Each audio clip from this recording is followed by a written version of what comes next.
मैं कोठे पर काम करती थी, लेकिन एक दिन एक मर्द को देखा तो मुझे इससे इश्क होने लगा। मैं दिन रात इसके ख्वाब देखती थी। एक दिन जैसे ही वो मर्द कोठे में आया तो इस लड़की की जगह मैं अंदर चली गई और इस मर्द से इजहार कर दिया। लेकिन वो मेरी बात सुनकर मुस्कुराने लगा और कहने लगा कि मुझे काम छोड़ना होगा। मैंने इसकी बात मान ली। वो मुझे अपने घर ले गया, लेकिन जैसे मैं इसके घर गई तो मेरी तो रूह फना हो गई थी, क्योंकि वो तो मेरा अपना। जैसे मैंने बेगम की बात सुनी तो मेरे होश उड़ गए। वो मुझसे कह रही थी कि अगर मैं भी बाकी लड़कियों की तरफ इस कोठे में काम करूं तो मुझे काफी ज्यादा पैसे मिलेंगे और मेरी जिंदगी ऐशो इशरत से गुजरेगी। बेगम की बात सुनकर तो मैं गुस्सा करने लगी और कहने लगी कि मैं तो बस मामूली सा काम चाहती हूँ, मैं इस कोठे की सफाई कर दिया करूंगी। मुझे ये बुरे काम बिल्कुल पसंद नहीं। मैं चाहती हूँ कि मैं अपना पेट हलाल कमा कर पालूं। लेकिन बेगम को तो गुस्सा आ गया और कहने लगी कि सफाई का काम हमारे कोठे में नहीं है, पहले से बहुत ज्यादा मुलाजमा मौजूद हैं, इन्हें मेरी कोई जरूरत नहीं। मैं काफी परेशान हो गई, लेकिन ये बात तो सच थी कि मैं वो काम नहीं कर सकती थी जिसकी उम्मीद बेगम ने मुझसे लगाई हुई थी। मैं वापस जाने लगी जब बेगम ने मुझे रोक लिया और कहने लगी कि मैं लड़कियों को पानी वगैरह देने का काम कर सकती हूँ। मुझे पता था ये कौन सा काम है। कि वो काम है जो लड़कियों के कमरे में जा जाकर इनकी फरमाइशें पूरी करना था और इन्हें पानी या खाने का पूछना था। मुझे इस काम से तो अच्छा ही लग रहा था जो बेगम साहिबा मुझसे करवाना चाहती थी। मैं भी मान गई थी। आखिर में मजबूर जो बहुत थी। इसके अलावा मेरे पास और कोई दूसरा रास्ता भी नहीं था। मैं अब इस कोठे में रहने लगी थी, लेकिन मैं बाकी सब लड़कियों से अलग ही रहती थी। मेरा नाम रश्मा है। मैंने जब से होश संभाला था तो गुर्बत और अफलास ने मेरी जिंदगी में डेरा जमा लिया था। पीछा नहीं छोड़ रही थी। मेरी 3 बहनें थीं। मैं चौथे नंबर पर थी। मेरी बाकी तीनों बहनों को एक्टिंग करने का बहुत शौक था, इसलिए वो कराची चली गई थी और इन्होंने शोबिस ज्वाइन कर लिया था। लेकिन मुझे ये काम बिल्कुल भी पसंद नहीं था। मेरी सूरत इतनी प्यारी ना थी कि मुझे एक्टिंग का काम न चाहता, इसलिए जो वाहिद सहारा हर लड़की के लिए बचता है मेरे लिए भी वही बचा। लेकिन मेरी गैरत मुझे गवारा नहीं कर रही थी कि मैं कोठे पर जाकर बाकी लड़कियों की तरह वही काम शुरू कर दूं, इसलिए मैं कोई मामूली सा काम तलाश कर रही थी। अब मुझे ये काम मिल गया था जो कि पानी वगैरह या खाने वगैरह का पूछना था।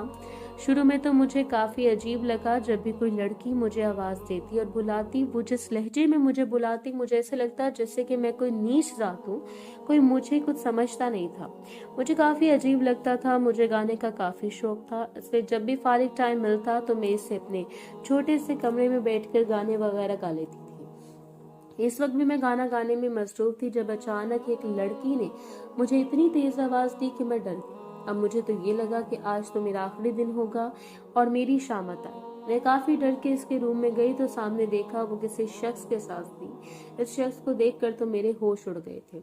मैंने कभी भी इतना खूबसूरत और इतनी अच्छी शख्सियत वाला इंसान नहीं देखा था, क्योंकि बचपन से मैं 4 दीवारी में पली थी। लेकिन जब मैंने ये सोचा कि ऐसी जगह में क्या कर रहा है तो मुझे काफी घिन आ रही थी। फिर मैं सोचती थी कि जरूरी नहीं कि हर मर्द इस जगह एक ही काम से आए, शायद इसका कोई और काम हो। वो लड़की मुझ पर काफी गुस्सा करने लगी। मुझे बहुत बुरा लग रहा था। किसी और के सामने मुझ पर वो इतना चिल्ला रही है, लेकिन मैं क्या कर सकती थी। मैं वापस चली गई। कुछ ही देर बाद मेरी तरफ मेरे रूम का दरवाजा बजा। जैसे ही खुला तो वही शख्स सामने खड़ा था और मुझसे कहने लगा कि वो मुझसे माजरत करना चाहता है। इसकी वजह से मुझे इतनी बातें सुनाई गई। मुझे ऐसा लगता था कि शायद वो मर्द भी मुझे वही समझता है जो इन सारी लड़कियों को समझता है।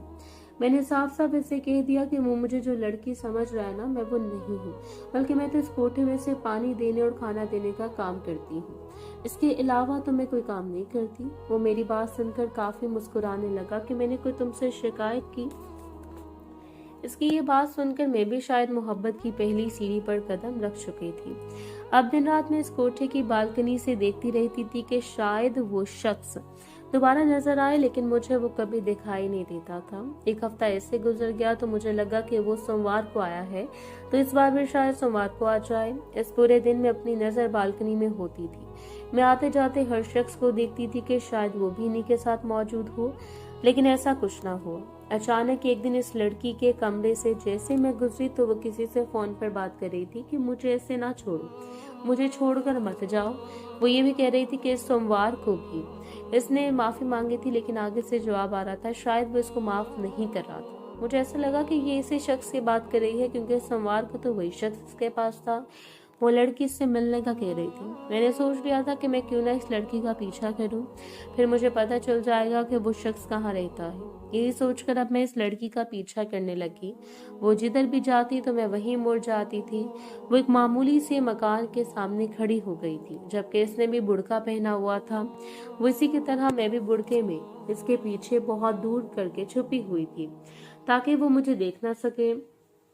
कुछ देर बाद इस मकान से वही शख्स आया तो मेरा तो खुशी के मारे बुरा हाल था। मैंने सुख का सांस लिया और मैं शुक्र करने लगी कि इसका दीदार तो मुझे नसीब हुआ। मुझे कुछ भी मालूम नहीं था कि जब मैं इस शख्स से इज़हार मोहब्बत करूंगी तो वो कैसा रिएक्ट करेगा। क्या पता कि मेरी मोहब्बत को वो ठुकरा दे और इसका मजाक उड़ाए। वो इसके सामने हाथ जोड़ रही थी, लेकिन वो शख्स वापस जा रहा था, बल्कि इसको गुस्से से कह रहा था कि वो यहाँ क्यों आई है। ये देखकर मैं काफी हैरान हो गई। मैं जानती थी कि इन दोनों में कोई ऐसी बात जरूर हुई है जिसकी वजह से दोनों में दरार पैदा हो गई है। मुझे तो इस चीज से कोई गर्ज नहीं थी। जैसे वो लड़की वापस चली गई तो वो शख्स भी अंदर जाने लगा, लेकिन इससे पहले वो अंदर जाता, जब मैंने इसे बुलाना शुरू कर दिया, साहब जी, साहब जी कहते मैं इसे तक पहुंच गई और वो भी पीछे मुड़कर मुझे देख रहा था। देखते साथ ही वो हैरान हो गया था और कहने लगा कि तुम यहाँ क्या कर रही हो। मैंने कहा, जी मैं आपसे बहुत जरूरी बात करने आई हूँ। वो काफी हैरान हो गया कि ऐसी कौन सी बात है जो मुझे इससे करनी है। कहने लगा कि देखो, मैं इस कोठे से आई हूँ, किसी लड़की के साथ कोई बात नहीं करना चाहता। मैं इस दिन किसी काम से गया था। वो लड़की इस बेगम की बेटी है जो कि पूरे कोठे की मालकिन भी है। इसलिए मैं इससे पूछना चाहता था कि इसको ठीक की कितनी कीमत मुझे देगी, क्योंकि मैं इस कोठे को खरीद कर इसकी जगह एक स्कूल बनाना चाहता था। इसकी बात सुनी तो मैं हैरान हो गई और मैंने इससे कहने लगी कि मैंने पहले भी कहा था कि मैं इस कोठे में वैसी लड़कियों की तरह नहीं हूँ। मुझे काम की जरूरत थी, इसलिए इधर बस काम करती हूँ। वो लड़का काफी हैरान हो गया था और कहने लगा कि अगर मैं इसके पास काम ढूंढने आई हूँ तो इसके पास कोई काम नहीं है जो वो मुझे दे सके। मैंने इसे कहा कि मैं काम नहीं मांगने आई, बल्कि मैं तो कुछ और मांगने आई हूँ। वो लड़का काफी हैरान हो गया और पूछने लगा कि क्या मांगने आई हो। मैंने जैसे इसे कहा कि मुझे इससे मोहब्बत हो गई है तो वो शख्स हंसने लगा और कहने लगा, तुम होश में हो, मैं तो शादीशुदा हूँ। ये बात सुनकर तो मेरी रूह फना हो गई। मैं जानती थी वो झूठ बोल रहा है। वो बस मुझसे पीछा छुड़ाने के लिए यह बहाना बना रहा है कि वो शादीशुदा है। मैंने इसे साफ साफ कह दिया कि मुझे मालूम है कि वो शादीशुदा नहीं है। अगर वो शादीशुदा होता तो अकेले इस लड़की से ना मिलता, बल्कि अगर इसने लड़की से कोई आम बात करनी थी तो वो सबके सामने भी वो बात कर सकता था। इस शख्स का तो चेहरा काफी जर्द हो गया था, जैसे मैंने इसकी चोरी पकड़ ली हो। वो शायद ये नहीं जानता था कि मैंने इस लड़की की और इसकी सारी बातें सुन ली थी। जब वो लड़की इससे माफी मांग रही थी, अगर इसने कोठी खरीदनी होती तो वो लड़की माफी क्यों मांगती। जरूर इनके बीच कुछ चल रहा था। ये बात सुनकर वो शख्स कुछ सोच में पड़ गया, जैसे वो कोई प्लान बना रहा था। मैं भी काफी हैरान थी। मुझे तो इस शख्स से मोहब्बत थी और मैं इसकी मोहब्बत हासिल करना चाहती थी, इसलिए मैं ये सब कर रही थी। अचानक ही वो शख्स मुझसे पूछने लगा कि क्या मैं सच में इससे मोहब्बत करती हूँ। ये बात सुनकर मैंने इससे कहा कि अगर वो आजमाना चाहता है तो आजमा कर देख ले। ये सोचकर वो शख्स कहने लगा कि फिर ठीक है, मैं तुमसे निकाह करना चाहता हूँ, क्योंकि मोहब्बत की पहली मर्जी तो निकाह ही होती है।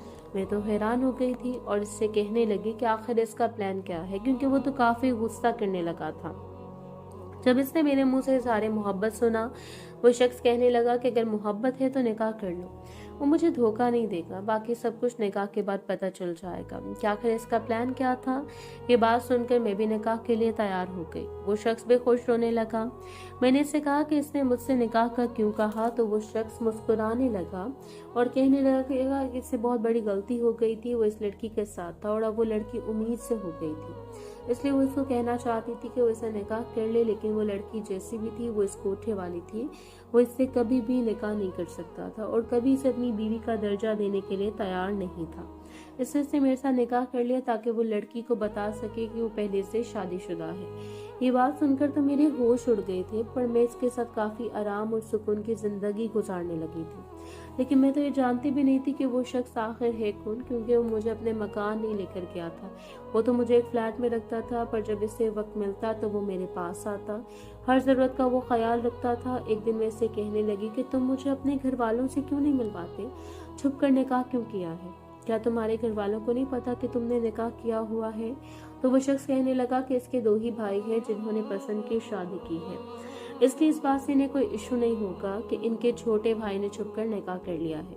और मैं तो एक पूरा खानदान चाहती थी। मैं चाहती थी कि मेरे पास हर कोई मौजूद हो, सब कुछ मुझसे खुश हो। मैं शौहर से कहने लगी कि वो मुझे अपने घर वालों से मिलाए। मैं इनके साथ रहना चाहती हूँ, लेकिन वो बात टाल देता और बहाना लगाकर दिन आगे के ले जाता था कि मैं इस दिन तुम्हें मिला दूंगा। एक दिन तो मैं भी जिद पकड़ ली और कहा कि आज तो मैं अपने घर वालों से मिलकर रहूंगी। वो भी तंग आ गया और मुझे अपने घर ले चला। जैसे मैं घर गई तो वहां इसके दो भाई और इसकी दो भाभियां मौजूद थी। जैसे ही मैंने इसकी भाभियों को देखा तो मेरे तो होश ही उड़ गए। इसकी भाभियां तो मेरी दो बहनें थी। मैं इतने दिनों बाद, इतने अरसे बाद अपनी बहनों से मिल रही थी। जैसे मैंने इन्हें देखा तो मैं इन दोनों के गले लग गई। वो भी मुझे देखकर हैरान हो गई, जबकि मेरा शौहर तो तीनों को देखकर काफी तजब्जुब का शिकार था। वो नहीं जानता था कि हम दोनों का आपस में क्या रिश्ता है। जैसे मैंने अपने शौहर को बताया कि ये दोनों तो मेरी बहनें हैं जो मुझे बचपन में छोड़कर चली गई थी, तो वो भी कुदरत का खेल देखकर काफी हैरान हुआ था। हम तीनों बहनें दोबारा से मिल गई थी। मैं अपने शौहर के साथ भी अच्छी जिंदगी गुजार रही थी, लेकिन वो लड़की जो उम्मीद से थी कुछ अरसे बाद ही अपने बच्चे के साथ हमारे घर आ गई। ये देखकर मेरी बहनें काफी हैरान हो गईं। वो मुझसे कहने लगी कि मेरा शौहर ठीक नहीं है, लेकिन मैं सब कुछ जानती थी, इसलिए मैंने अपनी बहनों को चुप करवा दिया। शौहर से कह दिया कि वो इस बच्चे का खर्चा इस औरत को दिया करे। इस लड़की को यही सब चाहिए था, वो सिर्फ पैसे के लिए मेरे शौहर के पीछे पड़ी थी।